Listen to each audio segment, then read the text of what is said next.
ধূমকেতুর সাফল্য কামনায় নৈহাটির বড়মার মন্দিরে হাজির হলেন অভিনেতা সাংসদ দীপক অধিকারী তথা দেব এবং অভিনেত্রী শুভশ্রী গঙ্গোপাধ্যায়। বহু প্রতীক্ষিত এই ছবিতে দীর্ঘ 12 বছর পর আবারও জুটি বেঁধেছেন টলিউডের এই দুই জনপ্রিয় তারকা। ছবির মুক্তিকে ঘিরে ভক্তদের উন্মাদনা তুঙ্গে, আর তাই পুজো দিয়ে বড়মার আশীর্বাদ নিলেন তারা। 13ই আগস্ট সকালে ধূমকেতুর টিম মন্দিরে পৌঁছানোর আগে থেকেই ভিড় জমতে শুরু করে নৈহাটির বড়মা মন্দির চত্বরে। প্রিয় তারকাদের এক নজর দেখার জন্য ভক্তরা অধীর আগ্রহে অপেক্ষা করছিলেন।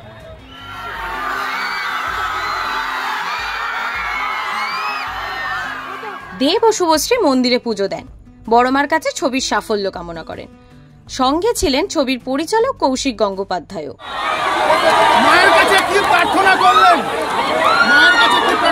শান্তি চাইলাম, কারণ পৃথিবী জুড়ে যেভাবে অশান্তি হচ্ছে, সবাই যেন আমরা ভালো থাকি, সুখে থাকি এবং সুস্থ থাকি। বড়মা খুব জাগ্রত একটা মা।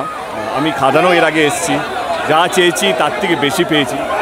আমার ছবি ধূমকেতু রিলিজ হচ্ছে এবং আমি মায়ের কাছে প্রার্থনা করতে এসেছি যে যেভাবে মানুষ সাড়া দিয়েছে, যেভাবে হল ভর্তি লোক হচ্ছে, তো মাকে ধন্যবাদ জানাতে এসেছিলাম।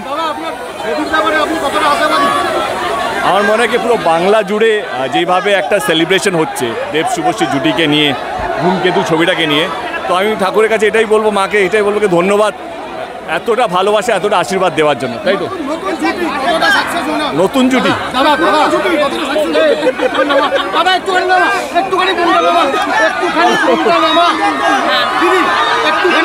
আমি এটাই বলতে চাই, মায়ের কাছে এসে ধন্যবাদ জানিয়েছি যে আমাদের এক্স্যাক্টলি এত পুরনো জুটিকে এত ভালোবাসা দেওয়ার জন্য। নিরাপত্তা নিশ্চিত করতে মন্দির চত্বরে ছিল কড়া পুলিশি প্রহরা। ভিড় নিয়ন্ত্রণ রাখতে মোতায়েন ছিল অতিরিক্ত বাহিনী।